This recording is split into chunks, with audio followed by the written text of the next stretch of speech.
Kia ora e hoa mā. E kororo ana tēnei a tata mena taia e koe te ako I tētahi reo me te kori I kororo.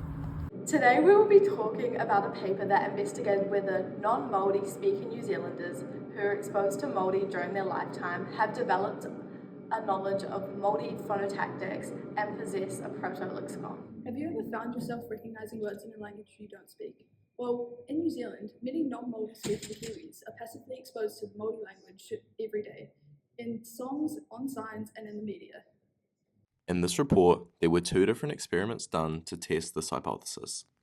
The first experiment investigated whether non-Māori-speaking New Zealanders can differentiate between Māori words and Māori-like non-words.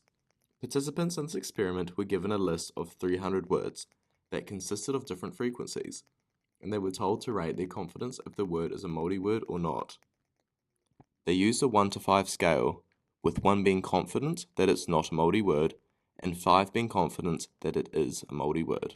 The findings from the study show that non-Māori speaking New Zealanders can build a proto-lexicon without actively learning the language itself. A proto-lexicon is the words someone knows through just exposure alone. The second experiment investigated if non-Māori speakers' phonotactic knowledge differs from Māori speakers and American. Phonotactic knowledge is the awareness of sound sequences that are acceptable in the language. Participants rated how Māori-like non-words sound. The study included 1,760 Māori non-words. The study's results found that non-Māori New Zealanders had ratings that were very sensitive to Māori phonotactic patterns compared to that of the Americans who showed a minor sensitivity. The model showed that non-Māori New Zealanders have most likely built knowledge from exposure to around 1,500 common Māori morphs and not whole words.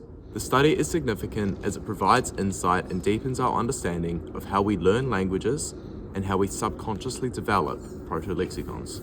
What's especially interesting is that this proto-lexicon isn't made up of full words. It's fragments, small sound chunks, like building blocks, that our brain slowly pieces together just from hearing the language around us. It's like recognising the tune of a song, but not knowing the lyrics. So now that you've seen the evidence, it's clear that passive exposure to te reo Māori really can shape the way that we process and recognise the language, even without formal learning. And like many others, I've grown up seeing, hearing and feeling te reo Māori all around me, on signs, in songs and in school. And without even being fluent, I found myself recognising words, patterns and meanings. And that's the power of ambient exposure. It doesn't just pass over us, it seeps in quietly, building understanding over time. He reo tū oranga, a living language, and one that lives inside of all of us that call Aotearoa home. Nō reira, tēnā koutou, tēnā tātou katoa.